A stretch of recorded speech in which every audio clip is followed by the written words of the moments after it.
Questo video è un'opera di narrativa horror fantascientifica e contiene temi oscuri, violenza immaginaria e atmosfere disturbanti in chiave esclusivamente artistica e narrativa.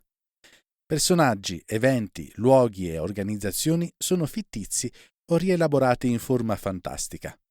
Il contenuto non promuove né giustifica violenza, odio, pratiche pericolose o attività illegali. Visione consigliata a un pubblico adulto. Area 51 Files. I bambini del progetto Luna. Scritto da Pensiero Nero, letto da Il Rombo Cantastorie. La doccia di decontaminazione lascia sempre addosso lo stesso odore: cloro e plastica calda. Mi gratto l'interno del polso mentre parlo, finché la pelle diventa rosa. Le unghie hanno ancora un bordo bianco, sporco di desquamazioni raccolte oggi in sala osservazione.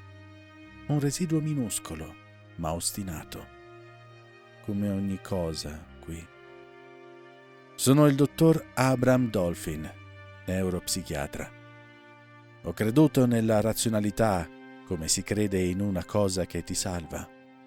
Sinapsi, referti, parametri ematici. Ho creduto che dare un nome a un fenomeno fosse l'inizio della sua comprensione. Ora registro nel buio, con la gola secca e la lingua che sa di disinfettante, perché il mio corpo ha qualcosa che non va, perché ho paura che domani io non sappia più come mi chiamo. Ero incaricato di monitorare i progressi dei soggetti del progetto Moonchild presso l'Area 51. Il primo giorno che lessi quel nome sulla cartellina mi venne quasi da sorridere. Moonchild. Un vezzo da ufficio amministrativo, una poesia buttata su un fascicolo per farlo sembrare pulito. Un'etichetta che sulla carta poteva stare accanto a programmi educativi e sviluppo cognitivo. Avevo firmato l'accettazione del mandato con la stessa mano con cui da anni firmavo consensi e protocolli. In calce, accanto al mio nome e cognome, l'autorizzazione del mio diretto superiore. Un timbro nero, pesante, che segnava ogni pagina come un marchio a fuoco. Barker. Il timbro del professor Lucas. Quell'uomo aveva infranto ogni barriera etica con una calma quasi elegante. Sui documenti impaginati con zelo amministrativo, il suo nome era sempre accompagnato da titoli e sigle. Dottor Lucas Barker, come se la burocrazia tentasse di inchiodarlo all'idea di essere umano. Ma io l'ho visto da vicino. Quando ti stringe la mano, ti attraversa. È come se leggesse il tuo corpo a strati, assorbendo qualcosa che non sapevi di avere. I bambini del progetto, o almeno così ci ostinavamo a chiamarli, non erano nati in modo naturale. Erano il frutto di fecondazioni condotte con materiale genetico extraterrestre. Filamenti vischiosi arrivati da un relitto recuperato nello spazio profondo che aveva acceso tutto. Una gara sporca, mi dissero. Un'altra organizzazione era sulle stesse coordinate e di loro io conoscevo solo una sigla vista in un documento del professore. Fondazione HLP. Barker arrivò prima, o così vuole la versione ufficiale. Il mio team mescolò DNA umano con quella sostanza che si contorceva sotto luce UV e rifiutava definizioni biologiche. All'inizio i bambini sembravano perfetti. Pelle liscia come lattice nuovo, bianca come latte, fredda al tatto. Il guanto nitrile scricchiolava sulla loro fronte come su un oggetto. Gli esami mostravano sinapsi ipertrofiche, una foresta elettrica sotto il cranio. A 4 anni risolvevano equazioni che avrei dato a un dottorando per metterlo in difficoltà. A 6 leggevano fisica quantistica come fosse una favola. E sorridevano troppo. Ma il sorriso non arrivava mai agli occhi. In sala osservazione l'aria era sempre troppo secca. L'impianto di filtraggio ruba umidità alle mucose e ti lasciava la bocca impastata. Il vetro unidirezionale separa noi da loro. Ma ora so, la separazione era una bugia lucida. Nel corridoio B, prima di entrare nell'ala pediatrica, c'è un cartello. 2-person rule. 2 persone, sempre. Niente accessi solitari, niente eccezioni. Una regola pensata per evitare errori, abusi, incidenti. Ma quella regola l'abbiamo violata 1000 volte senza accorgercene. Notai la prima anomalia quando una dei bambini, Ava M9, smise di parlare. Occhi completamente bianchi, senza iride né pupilla, come porcellana lavorata da un maestro. Il suo sangue era color argento, denso come mercurio, mai più caldo dei 13 gradi centigradi. Piccola, magra per la sua età, ma in perfetta salute, con arti sottili e lunghi in modo innaturale, la testa appena più grande del normale e un viso a goccia. Mento minuto, zigomi alti, naso ridotto a 2 fessure, bocca stretta che sembrava disegnata. L'unico indumento concesso era un camice d'ospedale da laboratorio. Tessuto leggero, cuciture esterne, etichette numerate, legato dietro con nodi rapidi, lasciando intravedere la pelle pallida in strisce, come se fosse parte dell'allestimento e non una persona. Scalza, sempre composta. Il suo non era un mutismo selettivo, non era un blocco emotivo, era una scelta evolutiva. All'inizio provai a convincermi che fosse stress, isolamento, routine, controlli invasivi. Scrissi note prudenti, parole neutrali come regressione comunicativa e possibile risposta adattiva. Poi riguardai le registrazioni. I bambini non erano mai soli. Anche quando tacevano, comunicavano. Le labbra restavano immobili, ma gli occhi si spostavano da un soggetto all'altro con una precisione millimetrica, come se scambiassero frammenti di pensiero. Non linguaggio, ma coordinamento. E a un certo punto cominciarono a produrre suoni. Noi non li udivamo con le orecchie, li percepivamo sotto la pelle.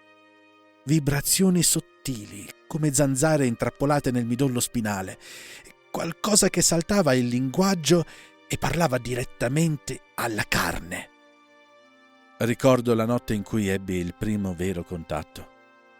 Mi ero addormentato nel mio ufficio con la testa su una pila di cartelle. Le palpebre mi bruciavano, i muscoli del collo avevano quel dolore sordo che arriva quando tieni una postura troppo a lungo e la pelle delle mani puzzava di lattice caldo e sudore trattenuto. Colpa dei guanti chirurgici indossati troppo a lungo durante i test. Non è un'immagine eroica, è un dettaglio ridicolo. Eppure, quando ripenso a tutto, è quel dettaglio che mi torna alla mente. Le luci al neon tremolavano. Una voce mi svegliò. Non fu un suono, fu un graffio dentro il cranio, come una lametta di altra carne passata tra le pieghe del cervello. Mi alzai di scatto. Il cuore martellava contro lo sterno come se volesse scappare da solo dall'edificio. Abraham. La stanza era vuota.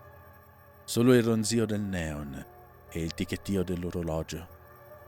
In quel momento, quel ticchettio mi sembrò il battito di qualcosa murato dietro la parete. Poi, oltre la lastra di vetro che dava sulla sala di osservazione, vidi un'ombra muoversi. Mi avvicinai lentamente.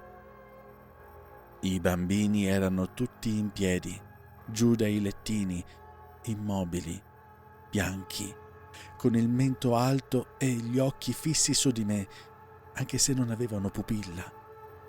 Uno dopo l'altro inclinarono la testa nello stesso identico angolo, come se una mano invisibile li avesse regolati. Cosa diavolo state facendo? Mormorai a me stesso. Cominciarono invece a muovere le labbra all'unisono, ma non ne uscì alcun suono. Il silenzio diventò un oggetto compatto, una pressione dentro le orecchie. Sentii le trombe di Eustachio tirare come se qualcuno stesse infilando un filo metallico fatto di quiete nel mio cranio. Il sangue mi batté nelle tempie, troppo forte. Il mio respiro divenne improvvisamente osceno, un rumore umano in mezzo a quella liturgia muta. Un tonfo secco dietro di me. Mi voltai. La sedia era rovesciata. Non ricordavo di essermi alzato così in fretta. Sul pavimento, accanto alle rotelle, c'era un grumo scuro e lucido. Mi chinai. Era un bolo di sangue ancora caldo. Mi portai la mano al naso, alla bocca, alle orecchie. Controllai come fai dopo un incidente per capire dove sei ferito. Ero integro. Quando tornai a guardare oltre il vetro, i bambini erano seduti ai banchi, ciascuno con un quaderno aperto. Da dove mi trovavo, vedevo chiaramente che tutte le pagine contenevano lo stesso disegno, una spirale fatta di occhi e cervelli. Non era un tratto infantile. Linee pulite, pressione costante, come se una mano adulta avesse guidato ogni polso. Le matite erano consumate tutte allo stesso modo e sotto il disegno, sempre nello stesso angolo, un numero di soggetto scritto con calligrafia perfetta, come un'etichetta di laboratorio. Su 11 pagine lessi M1, M2, fino a M12. Sulla 12ª, senza sbavature, c'era scritto M13, un numero che non avrebbe dovuto esistere. I bambini in custodia erano 12. Da quel giorno la situazione peggiorò. Le abilità dei bambini continuarono a crescere. Penne che si sollevavano a mezz'aria, sedie che scivolavano come trascinate da mani invisibili, lampade che si spegnevano appena uno di loro alzava un dito. Prevedevano eventi prima che accadessero. Una volta uno di loro mi porse una cartella con i risultati di un test che non avevamo ancora eseguito.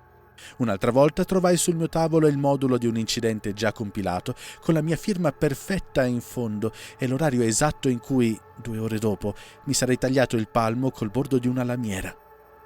E una mattina, entrando in sala, vidi che avevano spostato i lettini in modo da lasciare un posto vuoto in mezzo e, sopra, un braccialetto identificativo con il nome M13. Li vedevo osservarci come si guarda una colonia di topi. Non c'era curiosità, c'era studio, come se fosse arrivato il nostro turno di essere esperimenti. Poi, una mattina, Barker sparì. Quando entrai nella sua stanza vidi che lo schermo sempre acceso era spento, come un vecchio monitor nello sgabuzzino abbandonato. La scrivania era in quello strano disordine che fa pensare a una fuga improvvisa. Penne ovunque, senza tappo, cartelline con i fogli che sbucavano come lingue disordinate, la tazza del caffè con il fondo segnato da un alone secco, vecchio di almeno un giorno, se non 2. La polvere si era posata senza essere disturbata, tranne un rettangolo pulito dove prima c'era un oggetto rimosso con cura. La sedia era appena fuori asse, un quarto di giro verso la porta, come se Barker si fosse alzato con calma e fosse uscito con l'intento di non tornare più. Nessun caos, nessuna fuga, solo un abbandono preciso. Non allertai la sicurezza. Barker era il direttore del progetto. Poteva muoversi ovunque, sparire da un corridoio e riapparire in un altro senza dover spiegare nulla a nessuno.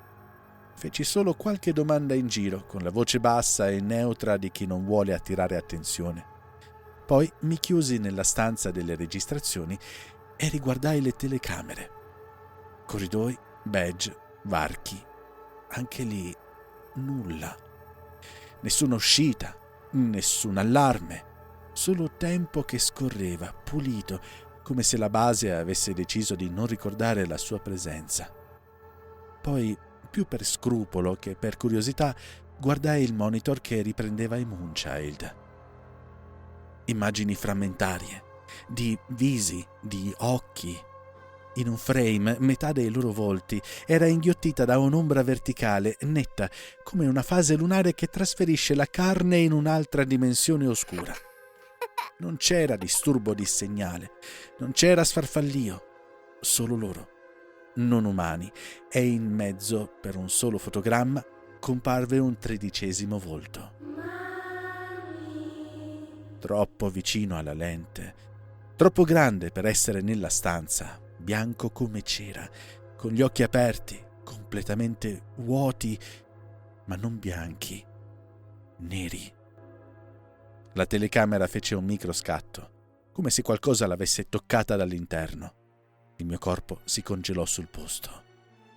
Nessun audio, nessuna bocca sullo schermo si mosse, nessun muscolo facciale, nessun segno.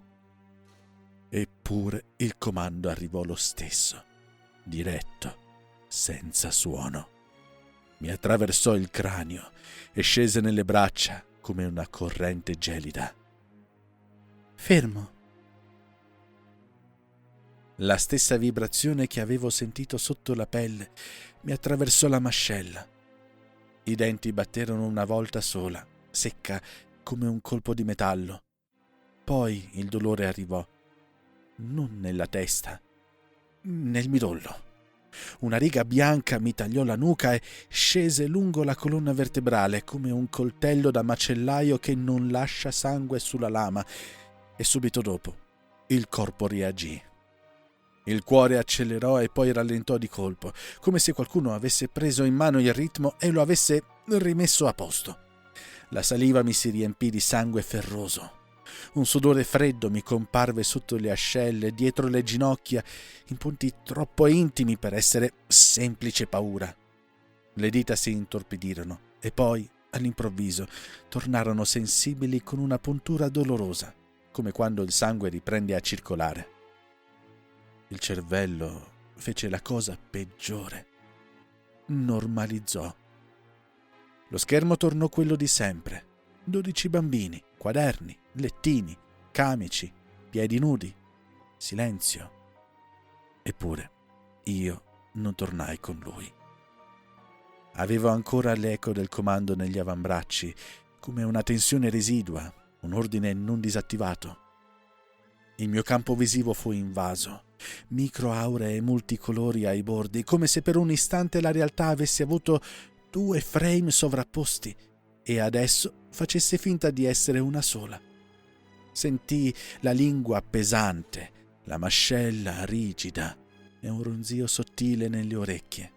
Non un suono, più una pressione, una presenza che imitava il silenzio. Provai a cliccare sul mouse per mandare indietro la registrazione, ma il dito non scese. Non perché non volessi, ma perché una parte del mio sistema nervoso, quella che decideva prima di me, stava ancora obbedendo al comando mentale. Un riflesso condizionato e impiantato in un secondo. La cosa più orribile fu poter guardare quei 12 bambini seduti ai loro quaderni e sapere con certezza clinica che tutto era normale, mentre il mio corpo e qualcosa dietro ai miei occhi continuava a comportarsi come se il 13° fosse ancora lì. Poi all'improvviso crollò tutto.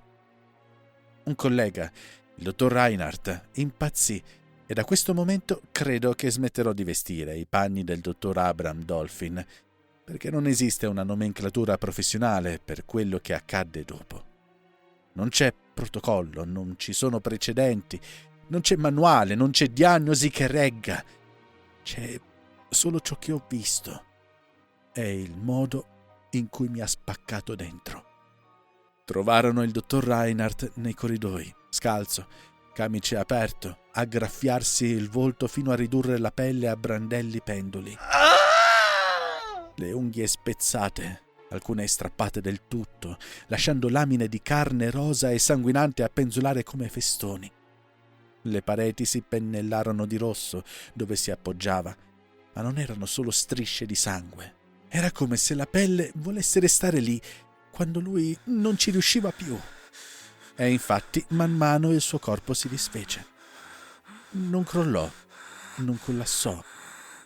Si slegò come se gli atomi avessero smesso di fare squadra, come se a cercare di stare in piedi fosse un frollino inzuppato troppo a lungo nel tè bollente. La carne perse consistenza, diventò una poltiglia acquosa che si attaccava al muro e sbrodolava fino al pavimento. Le ossa esposte rimasero normali per qualche istante in più, ma alla fine si lacerarono anche loro come carta bagnata, senza rumore. Il torace tremò una volta, un colpo solo, e qualcosa dentro di lui parve liberarsi, disperdendosi nella stanza in una nube rossa. L'aria si riempì di un odore dolciastro e nauseante. Il suo camice non cambiò, non cadde, rimase appeso alle spalle sempre più magre, mentre sotto il corpo che lo reggeva perdeva forma, brandello dopo brandello, come se la stanza lo stesse respirando via. Un affresco di nervi, sì, ma anche peggio. Urlò. Sentì le sue corde vocali cedere, sfibrarsi, ma l'istinto gli diceva di continuare a gridare. Quando lo chiamai per nome, come se bastasse un nome a richiamare indietro un uomo, riuscì a voltarsi verso di me. Gli occhi erano 2 cavità gonfie e lacrimanti, ma dentro c'era ancora qualcosa che mi riconosceva. Un resto di collega, un resto di paura. Loro ci vedono, ci sentono, ci aspettano. La frase uscì spezzata e io ebbi l'impulso di buttarmi in avanti, di afferrarlo, non per eroismo, ma per istinto, per quella parte stupida e umana che non sopporta di vedere un corpo disfarsi senza provare a tenerlo insieme con le mani. Feci un mezzo passo, poi guardai le mie dita. Mi tornò addosso la sala, i bambini, la vibrazione sottopelle, l'ordine che non aveva bisogno di suono, e mi venne una certezza fredda. Se lo toccavo, qualunque cosa lo stesse smontando, avrebbe trovato in me un appiglio perfetto. Non un contagio come lo intendiamo noi biologi, fatto di febbre e tosse, ma un'infezione diversa. Il mio corpo lo seppe prima della testa. Irrigidii le gambe. Lo stomaco si chiuse come un pugno. Rimasi a distanza. Lo lasciai morire senza toccarlo, e quella fu la vera perdita. Non lui, me. Perché in quel secondo capii che la setticità emotiva del biologo che era in me era diventata in realtà la mia scusa, il mio alibi per non fare la cosa più umana e salvarmi la vita. Reinhardt si disfece davanti a me e io non gli diedi sostegno nemmeno per un ultimo istante. Loro ci vedono, ci sentono, ci aspettano. Quelle parole mi restarono addosso come una seconda pelle. Smisi di dormire. Quando chiudevo gli occhi li sentivo. Non le voci, ma il rumore delle loro menti. Era come essere imprigionato sotto un pavimento di vetro mentre sopra di me minuscoli ragni trascinavano le zampe, raschiavano, battevano, cercando il punto più fragile del cranio. Nausea, tremori, vampate di freddo e caldo. A quel punto avrei potuto fare l'unica cosa giusta. Avrei potuto chiedere l'intervento delle unità di contenimento, come avevo letto 1000 volte sui manuali e sui piani d'emergenza. Invece volli sapere. E questa è la mia colpa. Un giorno trovai una stanza segreta, o meglio, fui guidato a trovarla. Nel corridoio D, davanti a una porta automatica, c'era un lettore beige che avevo visto centinaia di volte, sempre uguale, sempre ostile. Aveva sempre lampeggiato di rosso, un rosso secco, burocratico, che significava una cosa sola: accesso riservato al direttore. Io ero solo un capo ricerca e lì non avrei mai potuto entrare. Però, quel giorno, senza che io facessi niente, quel rosso cominciò a pulsare e virò al verde. Un verde permissivo, un verde che riconobbe il mio badge che non avrebbe dovuto funzionare. Era un'area fuori dalla mia autorizzazione. La luce avrebbe dovuto restare rossa e costringermi a chiamare un superiore. La procedura diceva: fermati, segnala, attendi. Ma la tessera mi balzò tra indice e pollice mentre il cuore batteva nel polso. Passai il badge. Quella fu la mia decisione irreversibile. Entrai da solo. Violai la two-person rule senza pentirmi. La vergogna arrivò dopo, come arriva sempre quando è troppo tardi per essere utile. Dentro c'era polvere, odore di carta vecchia, metallo ossidato e qualcosa di dolciastro che non stava bene in un archivio. Scaffali colmi di dossier, foto in bianco e nero, volti di bambini che non erano mai cresciuti, radiografie di crani deformi, pieni di cavità supplementari, nodi ossei che non corrispondevano a nessuna anatomia terrestre. Il progetto Moonchild non era al suo primo tentativo. Sigle, codici, versioni precedenti, e ogni ciclo terminava nello stesso modo, scritto con freddezza amministrativa. Complete termination of subjects. Non c'erano fallimenti, solo distruzioni. In una cartellina trovai foto che non avrei dovuto vedere. Le mani mi tremavano mentre le sfogliavo. Io avevo firmato protocolli, autorizzato esami, costruito frasi neutre per coprire gli orrori della sperimentazione ibrida. Sul retro di una foto una nota a mano. Fase finale, incompatibilità con il contenitore umano. Le immagini ritraevano corpi di bambini inceneriti a metà, come se il fuoco fosse esploso dall'interno, liquefacendo organi prima ancora di toccare la pelle. In alcune la cute era ancora intatta, lucida, tesa su qualcosa di completamente disfatto. In una bocca spalancata in un urlo che non finiva mai, perché non c'era più lingua né gola, solo una cavità liscia e lucida, come se qualcosa avesse leccato via tutto dall'interno. Il medico in me cercò spiegazioni. Rigetto, reazione autoimmune, incompatibilità genetica. Il resto di me sapeva che stavo mentendo. Non erano falliti. Erano fioriti in qualcosa che non poteva essere contenuto. Li avevano distrutti per paura. Ma Barker non si era rassegnato e tramite il mio team aveva ricominciato. Quando uscii dall'archivio, la tessera beige mi scottava nel palmo come una colpa fisica. E da quel momento il controllo passò ai bambini. Non con rivolte, non con sangue nei corridoi. Non ce ne fu bisogno. Fu più sottile, più intimo. Colleghi che smettevano di parlare a metà frase, restavano immobili per minuti, la testa appena inclinata come se ascoltassero una voce interna, e quando riprendevano, finivano la frase come se niente fosse, anche se non erano più gli stessi. Io fui l'ultimo. Non per coraggio né per resistenza, forse solo perché ero l'unico a capire davvero cosa stava succedendo. Quella notte le luci nel mio ufficio tremolarono e capii che erano venuti per me. Non ricordo di essermi alzato dalla scrivania, solo che mi trovai al centro della sala di osservazione, dall'altra parte del vetro, dove guardavo i bambini. Buio. Neon morenti che trasformarono tutto in una gamma di grigi malati.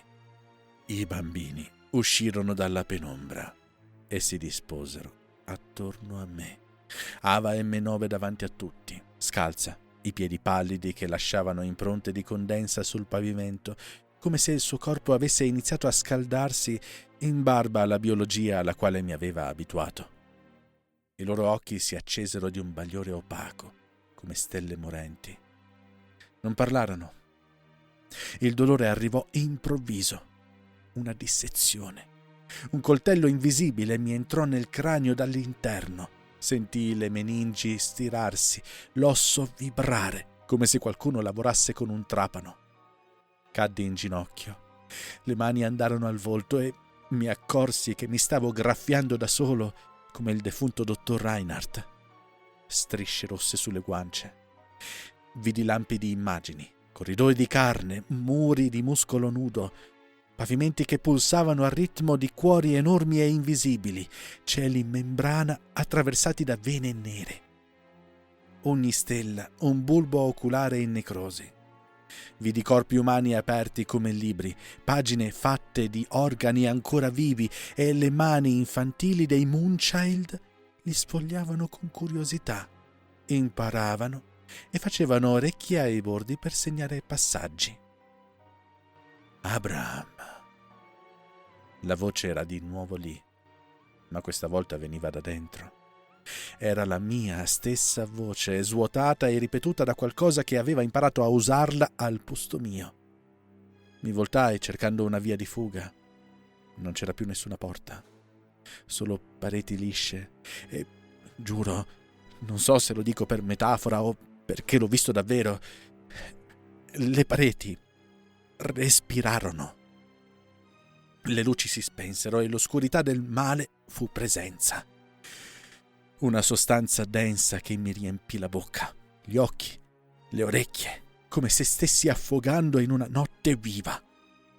Da allora il tempo è una cosa che non so più misurare. So solo questo. Non so più chi sono. Non so più cosa sono diventato. Ma i bambini del progetto Moonchild continuano a guardarmi. Li sento qui, dentro di me, come un ronzio sotto la pelle. E ogni volta che provo a ricordare il mio nome, qualcosa preme sulla memoria e la timbra, pesante, nero. Barker. Come se la mia testa fosse solo un altro fascicolo, come se fosse sempre stato un contenitore, una parte dell'esperimento, come se avessi aperto la porta molto prima di accorgermene. La mia unica certezza, ora, è che sono prigioniero nella mia mente. I carcerieri sono proprio i miei bambini.